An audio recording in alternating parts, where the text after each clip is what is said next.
Vamos agora à análise de Pra Sempre, do Fernandinho.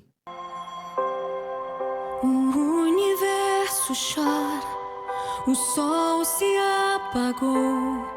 Ali estava morto o Salvador.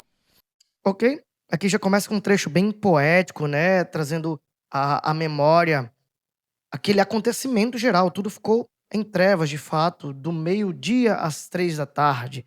Tudo ficou escuro. Então, creio que seja uma forma poética de apresentar isso.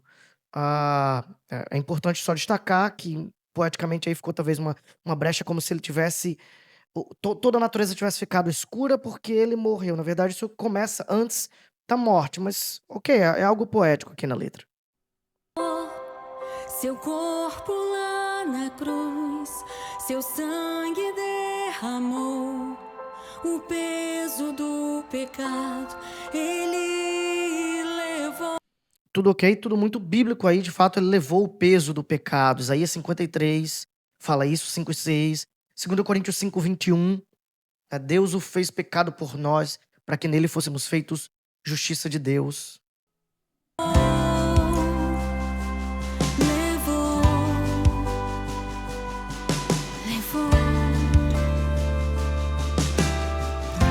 Então é um início bem poético, de fato, mas pode-se dizer bíblico.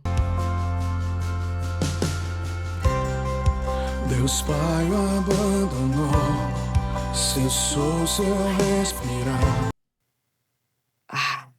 Aqui eu confesso que já dá aqui talvez seja um dos momentos mais perigosos ou complexos da canção. Vou explicar por quê. Em trevas se encontrou o Filho. E essa outra parte parece que acentua um pouco o problema. Deus Pai o abandonou. Vamos lá, vamos pensar nisso. Primeiro é importante lembrar que essa canção originalmente foi escrita em inglês, tá? Ela é cantada pela Carrie Job, o pessoal do Elevation Worship e outros ministérios também. Não tem esse verso na canção em inglês. Deus Pai o abandonou. Tem o céu olhou para outro lado. É mais ou menos assim a ideia. Heaven looked away. Mas é uma ideia parecida, né? Em alguns aspectos. Mas de fato é importante lembrar que a letra original não é em português. Deus Pai o abandonou. Em primeira instância, eu tenho certeza que a maioria das pessoas vai se lembrar de Jesus na cruz dizendo: Deus meu, por que me desamparaste? E aí aqui eu preciso ser um pouco mais meticuloso. Quando Jesus fala isso, ele está citando um salmo messiânico, um salmo imprecatório, lá na cruz. Ele está fazendo menção direta a isso. O Salmo 22, escrito por Davi, traz essas palavras. Qual é o grande ponto aqui? Deus Pai o abandonou, de fato? Alguém pode já argumentar, desamparar não é o mesmo que abandonar. Mas talvez em alguma tradução diferente alguém pudesse entender isso. Deus meu, por que me abandonaste? Mas o que é que está acontecendo ali? Existe na teologia, algo muito forte na teologia sistemática, na cristologia, na soteriologia, a crença de que, de uma forma que nós não entendemos, como praticamente tudo da Trindade, o pai voltou as costas para o filho, porque sobre o filho estavam todos os pecados da humanidade. E Deus Pai não se agrada com a iniquidade, com ele não subsiste o mal, ele não se agrada com a iniquidade, como diz Salmo 5,4. Mas aí é que tá. Isso é uma inferência que se faz. O texto bíblico nunca diz que Deus Pai se afastou dele, até porque nós temos a Trindade é indissolúvel. Jesus nunca deixou de ser Deus. Mas tudo bem, a música não está dizendo que ele deixou de ser Deus. Mas Deus Pai o abandonou. É algo, talvez, sabe, eu acho que é perigoso. Eu não colocaria essas palavras numa música. Eu não colocaria. Mas Jesus não falou isso? Não fica implícito que o Pai o abandonou? Mas é que tá, Jesus, assim como em diversos outros momentos, reitero, ele está citando um salmo, ele está ali cumprindo uma profecia. A ideia de que o ser humano aqui é um salmo de lamento, é um salmo também imprecatório, então ele está ali como ser humano. Eu não sei se Jesus, como ser humano, estava se sentindo assim: o Pai me desamparou. Eu não sei, eu não consigo precisar isso, porque nenhum texto bíblico traz isso de forma precisa. O que eu me lembro é de palavras que Pedro cita em Atos 2, também escritas por Davi, e ele diz que Davi as escreve como profeta, citando, na verdade, palavras que o próprio Cristo diz, que é: não deixarás a minha alma na morte, nem permitirás que o teu santo veja corrupção. Então, como que o Cristo, que sabia disso, falando no futuro, com essa plena convicção de que o Pai o ressuscitaria, diria que o Pai o abandonou? O Pai não o abandonou. Ah, me parece, eu me sinto mais confortável em falar com mais certeza de que Cristo está ali, reivindicando para si algo messiânico. Era um salmo judaicamente reconhecido como messiânico. Jesus está fazendo isso naquele momento. Mas é algo muito difícil de precisar, de fato. Mas aí isso leva para essa outra parte. Em trevas se encontrou o filho. Esse em trevas está fazendo alusão ao que foi dito no início, que está tudo escuro? Ou em trevas no sentido espiritual da coisa? Porque o pai o abandonou, e aí em trevas, ali o filho está em trevas, sob o domínio das trevas. Por que que eu digo isso? Porque existe muita gente que crê nisso, que acredita que o império das trevas triunfou sobre o Cristo e que eles, de algum modo, venceram Cristo na cruz. E como a gente vai ver mais adiante, isso é um tanto complicado. A guerra começou, a morte enfrentou, todo o poder das trevas vencido foi. Olha aí, parece que de fato, com as palavras seguintes, ele está se referindo a trevas, desse fato, ele está se referindo a esse fato mesmo, de talvez o império das trevas o derrotou. Mas aí começou uma batalha ali no sepulcro e o poder das trevas vencido foi. Eu entendo que é poesia, que é poético, mas quando eu olho para a escritura eu não vejo as coisas acontecendo dessa forma. A Bíblia, na verdade, diz que a cruz não foi lugar de derrota, ela foi lugar de vitória. Colossenses 2, 13 a 15 nos garante isso.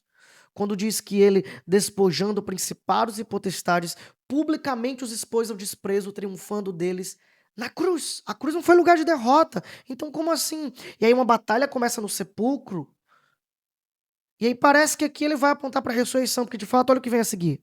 A terra estremeceu, o sepulcro se abriu, nada vencerá seu grande amor. Ele fala de novo sobre vitória. Vê que parece que de algum modo a vitória está associada à ressurreição, mas não à cruz. Pela narrativa presente nos versos e estrofes da canção, parece de fato que é isso aqui. Ele foi derrotado, o Império das Trevas, mas começou uma batalha ali no sepulcro, e aí ele venceu. Tudo estremeceu e olha, nada vencerá seu grande amor. Porque ele vai vencer quando ele ressurgiu. A morte onde estás, o rei ressuscitou. Percebe como a ênfase é isso mesmo? E a morte onde está é uma citação ao que Paulo faz em 1 Coríntios 15, ao citar Oséias 13 e 14. Onde está a morte a tua vitória? Onde está a morte o teu aguilhão?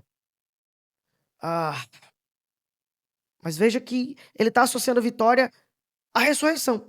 Não está errado dizer que a ressurreição é vitória. Mas essa é uma forma um tanto romântica de se ver a paixão e ressurreição do Cristo, que não encontra amparo nas escrituras. Nós temos várias músicas, peças de teatro, obras de arte como um todo, que abordam coisas assim. Inclusive aqui no canal, já analisei uma canção muito conhecida que lida com isso. Você pode assistir também aqui no canal.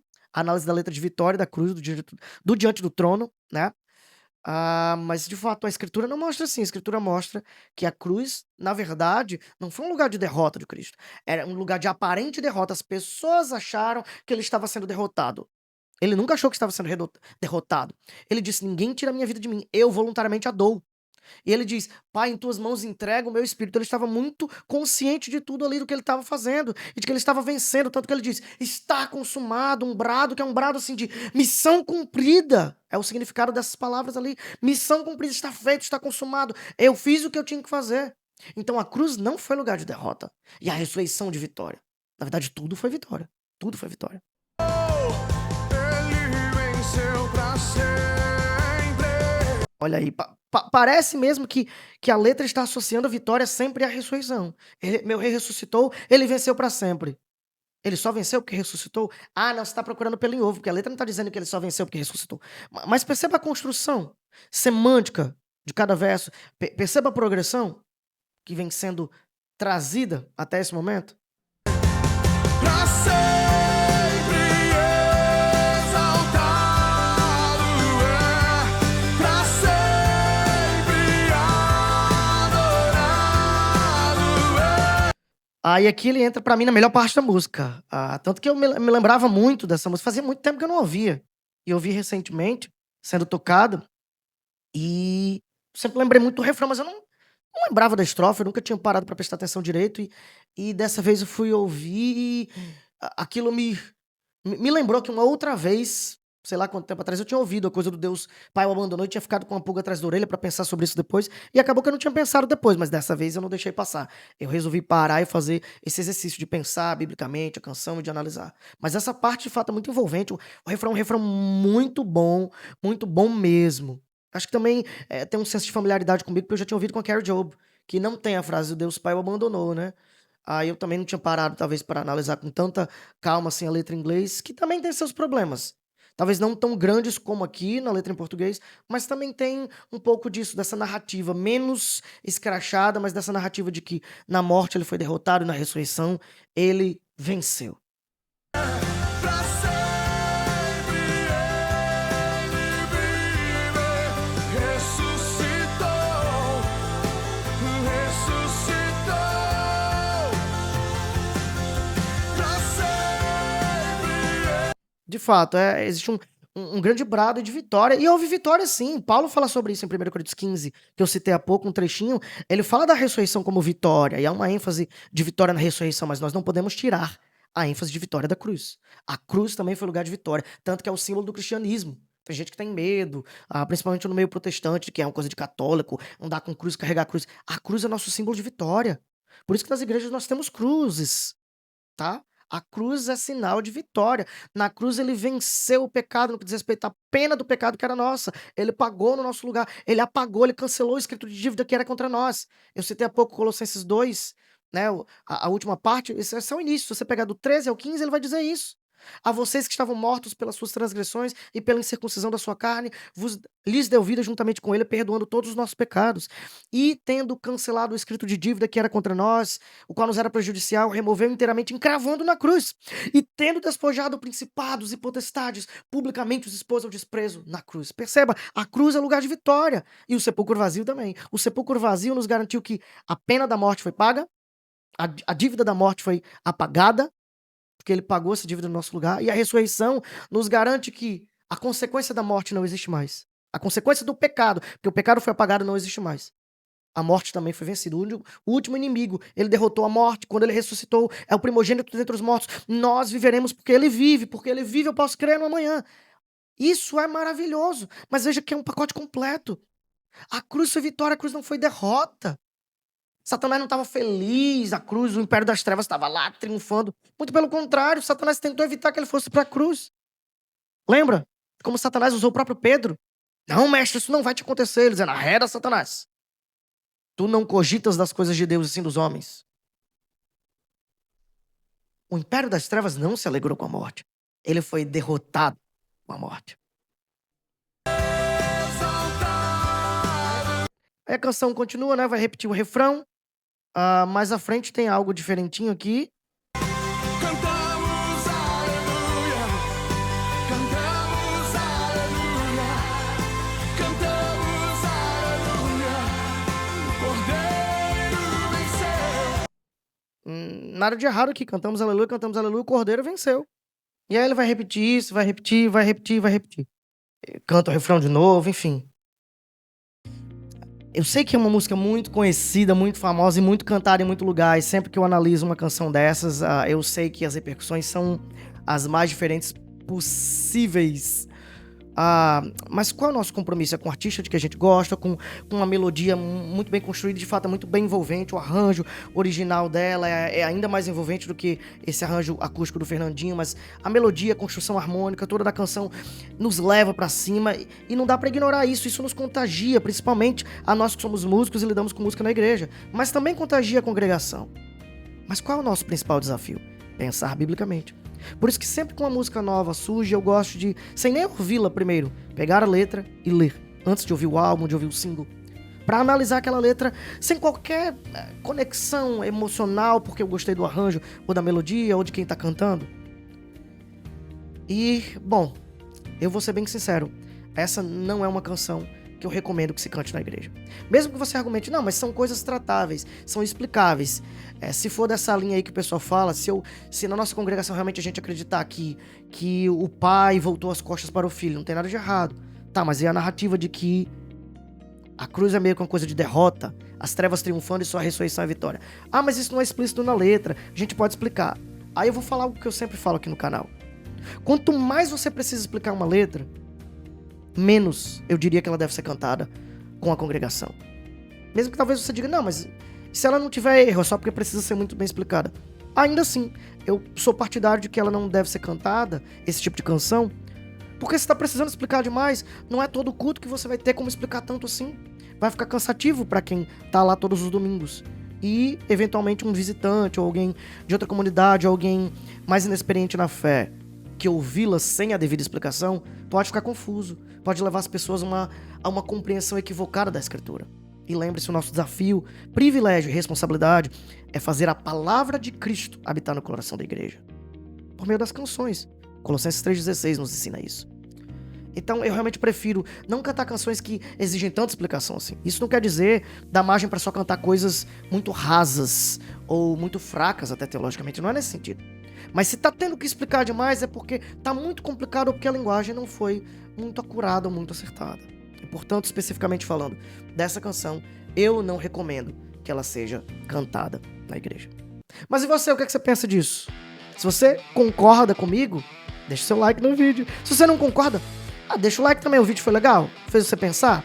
Se você discorda, então escreve aí nos comentários, fala o que você pensa, pode discordar à vontade, que é um espaço livre. Esse canal é também seu para que nós possamos construir juntos uma boa teologia bíblica da adoração, para a glória do Senhor e para a edificação da sua igreja.